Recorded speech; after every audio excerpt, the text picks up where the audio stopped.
Last time on the Cross References podcast, we started a look into socialism.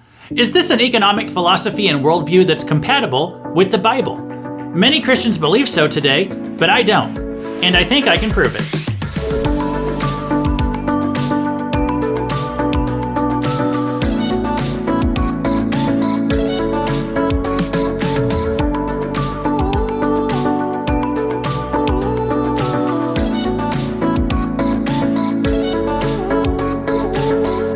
Welcome to the Cross References podcast, where you learn how every small piece of the Bible tells one big story, and most importantly, how they all connect to the cross and Christ. Whether you're a newbie Christian or a veteran Bible reader, our goal is that God's Word will make more sense to you after every episode. This is Luke Taylor, a pastor, Star Wars fan, and philanthropist. I'll explain why later. And don't forget, this episode is a part 2. Make sure you listen to the previous episode first so that you're not lost when we get into the subject matter of today. Last time, we discussed socialism's definition, as well as the virtues and vices of socialism. I explained why socialism has fake virtues. A lot of people say they are pro-socialism because it helps the poor. However, the good aspects of socialism are not virtuous as understood by the Bible. And let's boil it down to this idea. If our society embraced socialism, it's either going to help you or hurt you personally. If socialism helps you, then you can't claim to have altruistic motivations for desiring it. You're going to be receiving someone else's money. You're not an innocent member in this transaction. Or is socialism going to hurt you because more of your money is going to be taken and given to programs that help poor people? Well, guess what? You don't have to wait for the government to tax you and redistribute that money. You can do it right now. So the virtues of socialism are a sham. If you want to be more generous with your money, there is nothing stopping you from going out and doing that right now. If instead you're on the other end of the economic spectrum and you just want someone else's money, that's where the real vices of socialism come in: greed, selfishness, and jealousy. And socialism cultivates this in its followers. Politicians who promote socialism constantly prey on this negative aspect of human nature. In today's episode, I want to look at Karl Marx, the creator and founder of this economic theory. And at the end of the show, we're going to do a quick comparison with capitalism. And I don't want to do a whole episode on capitalism versus the Bible, but I know there are going to be some people out there who say that however bad socialism is, it's still better than capitalism. I want to at least provide a counter to that before we close up today. But first, let's look at what the Bible says about socialism. Now, we can't really do that directly because socialism is a few hundred years old, while the Bible is thousands of years old. So let's look at this through a lens of how pro-socialism people will try to say that the Bible endorses socialism. And the passage I see people go to the most is this passage from Acts 2. At the end of Acts 2, starting at verse 42, it says, "They devoted themselves to the apostles' teaching and fellowship, to the breaking of bread and the prayers, and awe came upon every soul, and many wonders and signs were being done through the apostles. And all who believed were together, and all had things in common." Let me read that sentence again. That's verse 44. "And all who believed were together, and had all things in common. And they were selling their possessions and belongings, and distributing the proceeds to all, as any had need. And day by day, attending the temple together, and breaking bread in their homes, they received their food with glad and generous hearts, praising God and having favor with all the people. And the Lord added to their number day by day those who were being saved." This is often cited as socialism because everyone was sharing as they had need. And by the way, this is one of my favorite passages in the book of Acts. I read it and I can indeed see why people think it endorses socialism. But what we need to do is look at a few key differences between this passage and socialism as an economic system. Okay, so one, this sharing of resources that you read about in the Bible is 100% voluntary. Nobody is being forced to share their possessions. This is not being forced by anybody, even the church. The individuals in this little collective are motivated by such love for one another that they are freely and voluntarily giving of their possessions to anyone who had need. So it's not a legal system, and it's not being legally imposed. In socialism, as a contrast, you are being forced against your will to give up your money or possessions for the so-called common good. And it's not free or voluntary. Acts 2 is. Socialism basically says that you don't have property rights, that anything you own can be redirected to the government, aka the people, if the people decide that they need it more. But the Bible doesn't view it that way. The 8th commandment says, you shall not steal. The 10th commandment, you shall not covet your neighbor's house. You shall not covet your neighbor's wife or his male servant or his female servant or his ox or his donkey or anything that is your neighbor's. Notice how all of those things belong to your neighbor, not you. The Bible affirms private property ownership. So the first major distinction of Acts 2 from socialism is the voluntary nature. And then another major distinction is that this, in Acts 2, it was between people inside of a church. This was not a government program. So this was among a like-minded community of people with shared values. So when people try to use Acts 2 as a justification for socialism, you're basically saying that the government should be run the way that the church was. And that is not a Christian mandate. Doing so would be actual Christian nationalism, not just like the patriotism that some Christians pretend to be upset by today and they call it Christian nationalism. Well, actually turning the church into your government, that would be actual Christian nationalism. And by the way, this thing you read about in Acts 2 wasn't a rule for all churches of all times. This was a story about how one church ran at one time. Now, it's a good model for us. It's worthy of being emulated, voluntarily, of course. I'm not against it at all. I'm just saying, even if it was a command for the church to model itself this way with all the members pooling their resources together, that would still not justify enacting it on a governmental level. And this actually proves why socialism always fails when you try to run a whole nation that way. You know, I'm fine with Christians looking at Acts 2 and calling it socialism. Like, I'm not offended by that. If we can call it that with the caveat that this is a localized form of socialism and not a government socialism, then, you know, sure, you can call it socialism. I mean, I wouldn't, but you can. This actually demonstrates, though, why socialism doesn't work on a national level. In the small church community where all these members kind of pooled their resources together voluntarily to help care for one another, this works because everybody is on the same page in a moral sense. Everyone is being motivated by love. Well, this can potentially work if everyone is a loving Christian who's not trying to take advantage of each other. This could work on a very, very small scale among trustworthy people. But that's exactly why it wouldn't work on a large scale.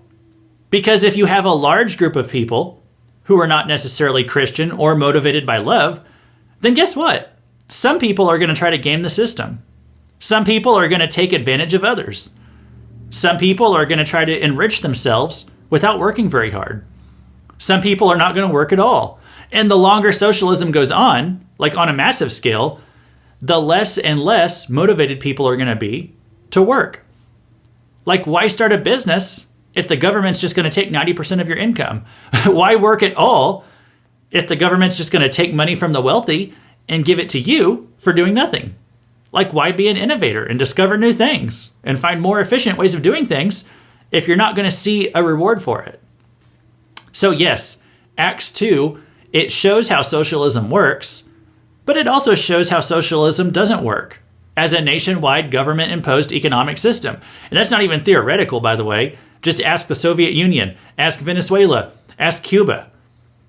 And speaking of people not wanting to work under socialism, this is why the economy of the country always suffers. You work a job to make money to provide for yourself and your family. You receive money because you're providing some kind of useful good or service to the public, something that people are willing to pay for. This is a basic fact of life going back to the dawn of time.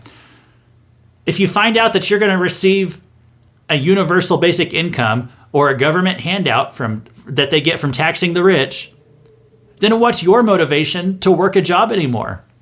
You won't have one. Like, why would anyone work a job if you're just going to get free money? So how are goods and services going to flow through a society if nobody wants to provide them?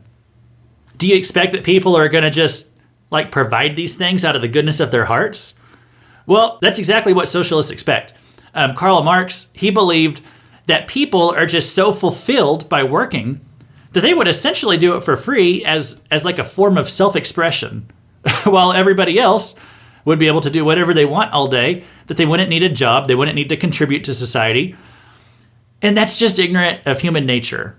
Let me repeat what the Bible says in 2 Thessalonians 3. I say repeat because we actually read this on Socialism versus the Bible Part 1, the previous episode. Let me just repeat what the Bible says in 2 Thessalonians 3. This was verse 10 that we read last time. It said, "If anyone is not willing to work, let him not eat." I'm just going to say that one more time. If anyone is not willing to work, let him not eat. Now let me read to you from something called the Green New Deal. This was proposed as an act to be voted on in Congress by some of the socialists who are in our government right now. And it has a lot of radical proposals in it that are supposed to shift our economy into a more socialistic structure. Okay, and it says this as one of the goals, which, again, the socialists wanted to sign this into law a few years ago here in America. They said they wanted this act to provide economic security for those unable or unwilling to work. Unable or unwilling. They wanted to give you economic security either way. And of course, it was very vague about what form that economic security would take, but security means it's going to provide for you. They might as well just send you free money if that's what it takes, if you are just unwilling to work. Well, this is directly contradictory to the Bible, where it says in the Bible, if anyone is not willing to work, let him not eat. So you see, socialism is unbiblical. It's unrealistic, but just even besides that, it's unbiblical. But to come back to this point about it not being realistic for just a second, socialism has been tried several times in the past few hundred years. Some leader who doesn't understand economics or human nature, they get into power, they promise all this pie-in-the-sky utopia, and then it all falls apart very quickly. Venezuela, it was once the wealthiest nation in South America. The Soviet Union, it was once the United States' main competitor for a dominant world power. Today, the people in Venezuela are eating dogs.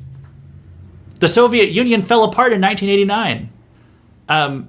A few weeks ago or a month or two ago, I watched this movie Moneyball. And it was a movie about baseball managers in Major League Baseball. It had this line in the movie. The scouts were trying to sell Brad Pitt's character on some player who just can't deliver. And they're telling him, hey, he has a beautiful swing, classic swing, real clean stroke. And Brad Pitt says, if he's such a good hitter, why doesn't he hit good? I watched that movie recently. That line just applies to so much of life. If he's such a good hitter, why doesn't he hit good?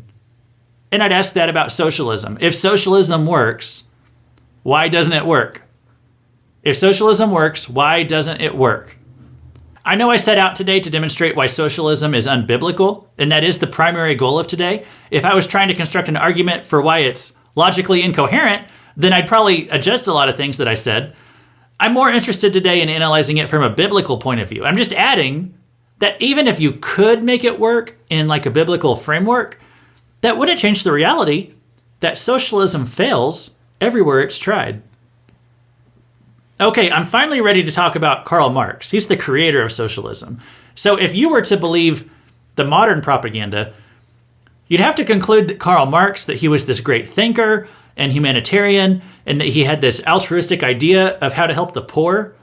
But the truth is, Karl Marx was a lazy bum who never had a job, never contributed anything to society. He took terrible care of his family, and he spent his whole existence trying to figure out a way to avoid any responsibilities.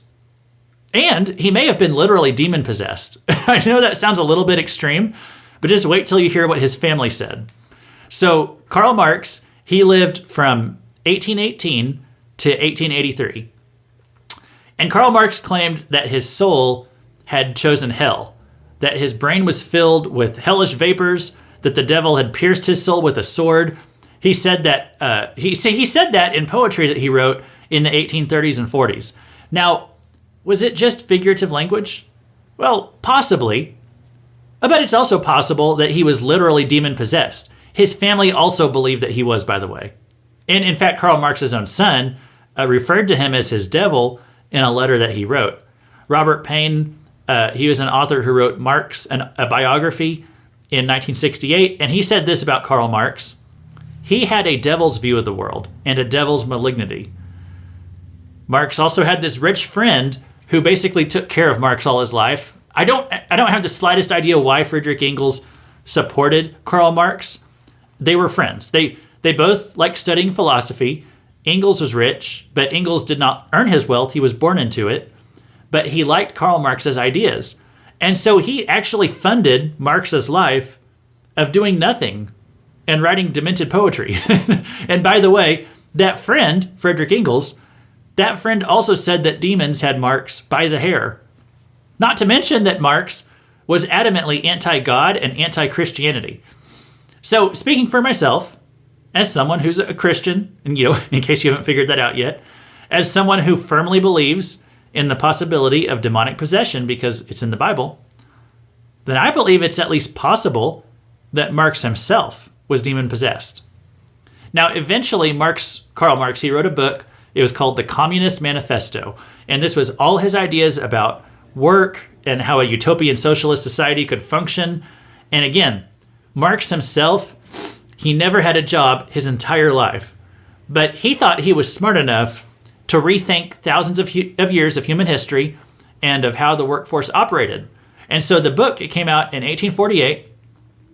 1 year later, Karl Marx was evicted from his apartment because, frankly, he was so filthy and disgusting. And I'm not kidding. He never bathed. He smelled terrible. He had warts and boils from a lack of hygiene. His landlord said all he did was smoke and drink all day, that the living conditions that he resided in were awful. Everything was stained and dirty and disgusting. His landlord kicked him out just to be rid of him. Okay, this was after Marx had already published the Communist Manifesto. So I say that because I want you to envision this as this is the man that those ideas in the book came from. Marx died in 1883. He died in despair, it was said. Right before he died, he said, "How pointless and empty is life, but how desirable." All he had were ridiculous dreams, but really no ambition to make them happen. He found no purpose to living. As far as his family goes, his wife was said to be suicidal every day. Both his daughters actually did commit suicide. And then he also had another kid by a maid. He had an affair with one of the maids because, like I said, he was an unfaithful, hideous person. If you remember, part of his vision for the world was that nobody should be tied down in a monogamous marriage or have any family responsibilities. So, it's no surprise he was cheating on his wife and had an illegitimate child, and you can only imagine the way he must have treated his family when he's writing books about how he doesn't want to take care of them. In every way that you can measure it, Karl Marx was an awful of a person, as you can imagine. Now, the Bible says, when we are evaluating a belief system, and I'll admit, I'm about to read a Bible passage, and the passage I'm talking about is about, it's from 2 Peter. It's talking about false teachers within the church. The Bible says to look at the lifestyle of the person that those ideas are coming from. Okay, let me read 2 Peter chapter 2, just some verses from chapter 2. He said, "But false prophets also arose among the people, just as there will be false teachers among you, who will secretly bring in destructive heresies, even denying the master who bought them, bringing upon themselves swift destruction. And many will follow in their sensuality, and because of them the way of truth will be blasphemed. And in their greed they will exploit you with false words. Their condemnation from long ago is not idle, and their destruction is not asleep." And I'm skipping down to verse 10. "Bold and willful, they do not tremble as they blaspheme the glorious ones, whereas angels, though greater in might and power, do not pronounce a blasphemous judgment against them before the Lord. But these, like irrational animals, creatures of instinct, born to be caught and destroyed, blaspheming about matters of which they are ignorant, will also be destroyed in their destruction. Suffering wrong as the wage for their wrongdoing, they count it pleasure to revel in the daytime. They are blots and blemishes, reveling in their deceptions. While they feast with you, they have eyes full of adultery, insatiable for sin. They entice unsteady souls. They have hearts trained in greed." Again, I recognize that this is talking about false prophets within the church. This passage is warning us against teachers like Joseph Smith, who founded the Mormons, or Charles Russell, who founded Jehovah's Witnesses, or Muhammad, who founded Islam. If you go back and look at the lifestyles of those men, they were deplorable. And this passage perfectly described them. So I know from these verses from 2 Peter, it's talking about false prophets in religion. And I'm not trying to take the Bible out of context by quoting it here. Here's what I want to say. The description of false prophets right here could just as perfectly describe Karl Marx, who created socialism. He was a blasphemer of God. He was an adulterous person, a greedy man. I mean, he was as sensual and as much a reveler as anyone you can possibly find. So my question today for Christians who want to follow socialism, it's just this. Do you want to follow the philosophy of a man who lived his life that way, who treated his family that way? Is that who you are looking to as a guide for, for anything in life? Colossians 2:8 says, "See to it that no one takes you captive by philosophy and empty deceit, according to human tradition, according to the elemental spirits of the world, and not according to Christ." So maybe you'd say, oh wait, socialism, well, it's not a philosophy, it's an economic system. Well, Karl Marx believed it was a philosophy. To him, capitalism and socialism are ways of life. They're belief systems. They result in certain beliefs about the world that follow from how you view economic theory. That they're not just simply economic systems, they are entire world views. So we are going to close down in just a little bit with a quick recap, and then I do want to talk about capitalism before we go.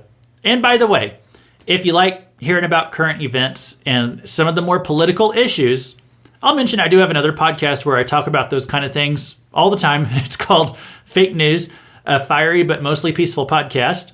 And I've been known to rant about socialism over there as well. So if you want more of this, go check out Fake News, a fiery but mostly peaceful podcast. Wherever you get this podcast, you can probably find my other one as well. And if you have any questions on what we're talking about today, if you have a rebuttal, if you have some aspects of socialism you don't think I considered very well or didn't consider at all, shoot us an email or leave a comment if you're on YouTube.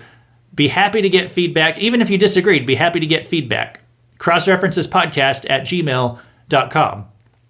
And I'd be happy to take questions, happy to take rebuttals and be able to respond to them in the future. Be more than happy to do that. So send those our way. If you just want to talk about something totally different, if you have a recommendation on something I should do a program on in the future, I'd be glad to take that as well. crossreferencespodcast@gmail.com. You can also find our email in the show notes, wherever you're listening to this from. And next time on the podcast, we'll finally be back in the study on the book of Ezekiel. I want to try to get through the entirety of chapter 4. So I hope you can be with us for that. That one is going to involve some math. So pray for me, because I really, really hate math. And I'm going to try to teach that lesson. Actually, from what I've looked into it so far, it is quite mind-blowing. It's a lot to wrap your mind around, but it is mind-blowing once you get there. So I'm really looking forward to doing that chapter of Ezekiel. That should be the next episode. And then after that, episode 17 of Cross References, I don't know, I might do something that's a little bit easier, but I am wanting to get to another popular worldview right now, another controversial subject. I'd like to do an episode about critical race theory. Maybe another couple of episodes, kind of like this. I might have to split it up. But I say I would like to. I'm definitely going to do it. I'm just not sure if I'm going to have it ready by episode 17 or not. So if it's not ready yet, I'll plug something shorter in there. But look for an episode soon about critical race theory versus the Bible. So today, just to recap, we discussed socialism. And I defined it. I say today, I'm actually recapping our previous program too. I'm recapping part 1 and covering what we talked about today again. So we discussed socialism a lot, and I defined it as defined by actual socialists, like socialists, even socialists alive today. So nobody can accuse me of not understanding it or not representing it. I used their definitions. So socialism Marxism, it divides the world into an oppressor-oppressed narrative, where people who provide jobs are oppressors and workers are oppressed. And I talked about the unique way that that's playing out in America, where they also try to include every other intersectional category, such as race, sexuality, gender, and more. And in America right now, they're trying to mix that into the oppressor/oppressed narrative as well. And then I talked about socialism's fake virtues, that socialism, it claims to promote generosity, but taking a rich person's money by force and giving it to the poor or yourself or a government program, that is not generosity. According to the Bible, being generous is giving your own money, not redistributing someone else's. So it's fake virtue. And also, socialism has real vices. Taking someone's money and giving it to yourself is greed or stealing, or both, really. Daydreaming about having all the money that millionaires have that you don't, that you didn't do anything to earn, that's just jealousy. And the politicians out there who are trying to stir up emotions in the masses by trying to get them to want that money, I mean, that's like demons tempting us with the very real human tendency of greed and jealousy. So they call it love and charity, but no, it's fake virtues and real vices. And any politician who claims that, we just need to raise taxes to help the poor, any politician saying that could go down to their bank account today, empty it out, and give it to poor people. If they were sincere, that's what they could go do. They want to tax the 1% at 90%. If you remember from last time when I talked about the 1%ers, that would be the richest 1% of society, okay? Who are always being villainized. There was a whole movement 10 years ago against them. And politicians today say we need to tax them at 90%. They want to tax the top 1% at 90%. But you know what? The people saying that, they are the 1%. And they could go give 90% of their income away right now if they wanted to, but they won't do it. It's fake virtue and real vices. And then finally, we discussed Karl Marx, the man, that he was a con artist, that he never had a job, he lived like a slob, his family was suicidal. It's entirely possible that he was literally demon-possessed. And I'm just basing that on what the people who knew him said about him. And he died a sad and miserable man. And yet, this ridiculous book that he wrote has become one of the most influential pieces of literature in the 20th century. And even today, it promotes an economic system that has been tried and failed time and time again. And now people want to try it in America. Well, if they do, it will be the end of this country's greatness. But kind of like I mentioned in episode 12, if you go back to that, America is not a part of Bible prophecy. So maybe we will fade away as a major player on the world scene. And maybe that's God's plan, and maybe he'll use socialism as a way to bring us down. That's possible to me. But remember, America has only gotten more and more rebellious to God over the years. And so if we get socialism, it will be a judgment of God, not a blessing. And I want to address an objection that some of you may have before we go. You may be listening right now and you're saying, but what about capitalism? Sure, we can deconstruct socialism and poke a bunch of holes in it and throw a bunch of Bible verses at it, but can you really say that capitalism is any better? Well, let's talk about that today as we close down. Because I'm not hopping on here today to say that God is a capitalist or that Jesus voted for Ronald Reagan. Okay, I feel like God is bigger than temporary economic systems. So let me just at least say this. The current year is 2022. Okay, and I'm not sure when it is that you'll be listening to this. But as I'm recording it, it's 2022. And right now, I feel that capitalism is the best system that our society could follow and that it has been for some time. And I'll explain what I mean by best. Let me just say, could we have improvements made to our tax code? Sure. Like, could we have some laws that better protect workers' rights? Absolutely.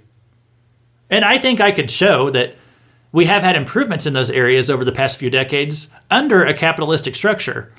Okay? There will always be poor people because there will always be people who have a harder situation in life. And there will always be people who are lazy and don't want to work. Not saying that that's all poor people. I'm just saying there's always going to be people like that, and so therefore they're going to be poor. There's always going to be people who are really bad at managing their money, and for that reason they will be poor or live a poor lifestyle. So Jesus said, the poor you will always have with you. And I don't say that to imply that it means that we shouldn't care about helping the poor. But I will say that means that any economic system that says it could totally eradicate poverty, that's simply not going to happen according to the words of Jesus. There will always be poor people. But you know what? The people who are considered poor by American standards, you got to remember, they're still doing a lot better than the typical citizens of the rest of the world. Like more than half of the population of the world lives on less than $10 a day. The majority of people on this planet, think about this, live on less than $10 a day. Like you can be literally homeless in America and doing better than that. Because that's the level of wealth that capitalism has brought this country to. Go ask Venezuela or Cuba what socialism did for the poor in their country. And by the way, you don't have to travel south of the border to do that because many Venezuelans and Cubans have come here to America. So when I hear Americans complain about the rich, that always strikes me as so narrow-minded because we are the rich. All of us. We should be thankful every day and every hour. And the complaining is so narrow-minded and petty. 4.5% of the world gets to live in America.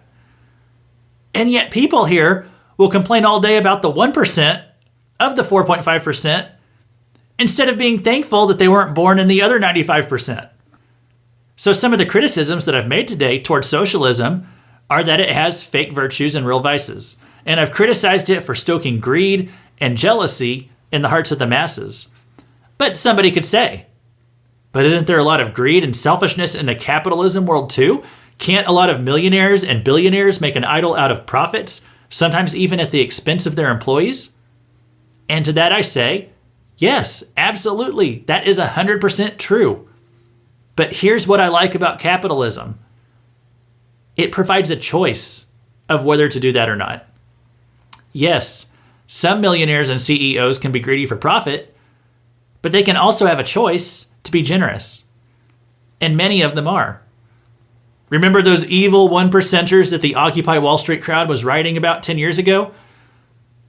Well, they give 1/3 of all the charitable giving in this country. 1% gives 1/3 of all charity. So if the 1%ers started losing 90% of their income to taxes, as Bernie Sanders has suggested doing, then guess what? You could also see charities shrink by about 30% across this country. Homeless shelters, soup kitchens, crisis response teams, foster care, adoption agencies, countless other charities across this country would immediately have to slash their budgets. Let me give you an example of a real life thing. George Lucas, he was the creator of Star Wars. When he made the first Star Wars movie back in 1977, he essentially made it for free. As long as he could have the rights to the film instead of letting the studio have the rights. And the studio agreed to that because they thought that making the movie, they were starting to think this movie would be such a bust. They were just willing to give him the rights in exchange for making the movie, basically. And then, of course, it turned out to be a huge hit. Highest grossing film of all time until Titanic came out in the 90s. So George Lucas, he made 6 Star Wars films, and the last one was in 2005. I remember because he said it was going to be the last time he'd ever see a Star Wars film in theaters. So I remember I went to see it 3 times as a teenager. And then he said he didn't want to make a Star Wars movie ever again. But he held on to the rights to it for a while, so no one else could make a Star Wars movie either. And then finally, he relented in 2012. He went ahead and sold the rights. If you remember, he sold the rights to Star Wars to Disney in 2012 for $4 billion. Now you might say, oh, wow, he's so greedy. He just wanted a bunch of money. Well, it's not for me to judge George Lucas's heart, but here's one thing that I found fascinating about that whole story is that he didn't really seem to care about the money. He gave the $4 billion to charity, He sold the rights to Star Wars, and then he said, I don't really need the money. And he just gave that to charity. Now, look, I know he was already rich. I mean, so literally, yeah, he could, he didn't need the money, of course. I'm just saying that is a ton of money to just give away. And he's given a lot of other money away to charity too. So hey, does that make him a good person? Again, that's not really for you or I to decide. We are not in a position to judge billionaires. But it makes you a good person if you're a Star Wars fan, because now all the money that you poured into it has went to charity. Okay, not really. That's not what I was going to say. But some of the money really did. So we nerds are making the world a better place. I'm kidding around, but here's what I'm saying, okay? Not all billionaires only care about money, all right? So when people say that, this way of demonizing the 1%ers, I'm just saying that's not a biblical method of how to judge a certain group of people. And by the way, yes, the richest 10% in this country have 70% of the wealth. But they also pay 71% of income taxes in this country. The top 25%, they pay 87% of the income tax. Okay? The top 1%, all right, those evil 1%ers who they just need to pay their fair share, right? They pay 40% of income taxes. Okay, so the top 1%, I know I'm throwing a lot of numbers out here, but that top 1%, they make about 21% of all the country's wealth. Okay, I agree. That's a lot. But they do pay 40% of the income tax. And speaking of fair share, what is a fair share? Shouldn't the people making 21% of the income be paying 21% of the income tax? That would be fair to me. That's literally the only definition of fair that makes objective sense. Well, they don't pay 21%. They pay 40%. So when people say that the rich need to pay their fair share, that's just a propaganda phrase. It doesn't mean anything. The word fair has no relation to anything in how they calculate that. It's a vague phrase that can be changed or applied to any number you want, and you can change it anytime. You hear the phrase income inequality sometimes, talking about the difference in what the CEOs are making versus the workers down in the factories and so forth. But that is not really an issue. Is the frontline worker being paid what they agreed to when they took the job? If so, then that is all that should matter to them, not what the CEO makes. Nobody is stealing anything from the frontline worker. Nobody is oppressing their workers by paying them an agreed upon amount. And by the way, the wealthy people, the wealth makers, are also wealth providers. By which I mean, it's the rich people who also create businesses that give jobs to everybody else. And that's a good thing. That's beneficial to society. If all the wealthy people lost their wealth because we decided to embrace socialism, guess what? A lot of jobs that everyday people are relying on to pay their bills and put food on the table, those jobs are also going to dry up. So back to what I was saying about a choice. Yes, capitalism allows a lot of people to accumulate vast amounts of wealth, far more than any person could ever need. Hoarding wealth is a sin, but it's a sin against God. If the money hasn't been acquired by stealing or illegal means, then merely earning it is not by itself a sin, okay? Being rich on its own is not a sin. A rich person has a choice whether to use their money in a godly or ungodly way, but the mere fact of being rich is not inherently sinful. There are people in the Bible who were incredibly wealthy and were believers. Abraham, probably didn't know this. Abraham was thought to be the richest man in the world at the time that he was alive. And he's the great patriarch of the Old Testament. Solomon, he was the richest king, okay, potentially the richest man in the world. And he wrote 3 books of the Bible as a rich man. King Nebuchadnezzar, he got saved in Daniel chapter 4, something else a lot of people don't realize. He was probably the richest man in the world. So being rich is not by itself a sin or a character flaw. So we have no moral grounds by which to make it illegal to be rich. And we're overstepping our bounds when we demonize people just for having a lot of money.